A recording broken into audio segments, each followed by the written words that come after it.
Le vélo, c'est la liberté, donc oui, c'est tous les jours parce que je suis quelqu'un qui aime bien un mode de déplacement efficace. Donc je sais exactement à quelle heure je pars et à quelle heure j'arrive, ce qui est le seul mode de transport avec la marche qui a cet avantage-là.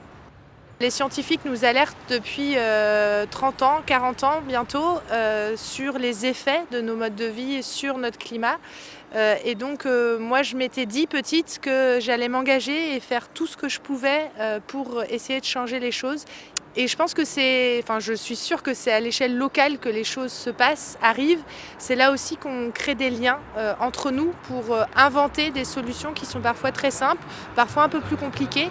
Mais il faut surtout une volonté assez forte pour changer tout ce qui doit l'être, parce qu'il y a un certain nombre de choses qu'il va falloir résolument changer. On a un cap qui est très clair. C'est comment on fait en sorte que notre ville, notre métropole, elle reste accessible, elle reste ouverte, elle reste habitable. Comment on se prépare aux bouleversements à venir, comment on réduit les tensions aussi dans notre ville, comment on les apaise. Par exemple, sur les migrants, on voit qu'on ne laisse pas les gens dans la rue. On va croiser le fer, on va fournir des repas, on va essayer d'héberger des personnes qui sont à la rue.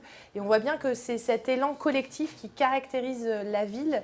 Et on voit qu'on va avoir dans les années à venir des bouleversements immenses, et ce dont on a le plus besoin, c'est justement de se serrer les coudes et de faire sens et de faire ensemble.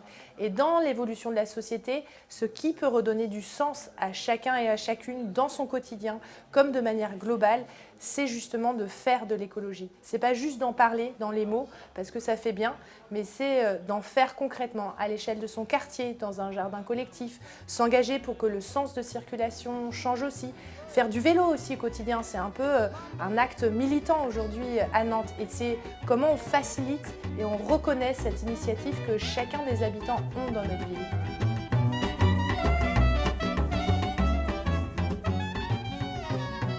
Je pense qu'en tant que maire de Nantes, notre premier devoir, c'est de protéger l'ensemble des Nantaises et des Nantais.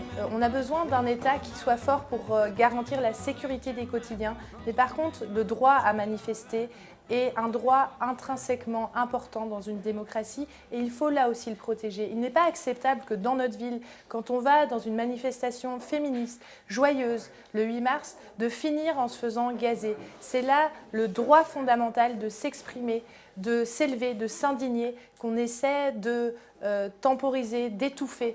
Et c'est ça aussi le rôle d'un maire, c'est de savoir dire à l'État quand c'est stop, quand ça ne peut pas se passer sur sa ville et dans son territoire.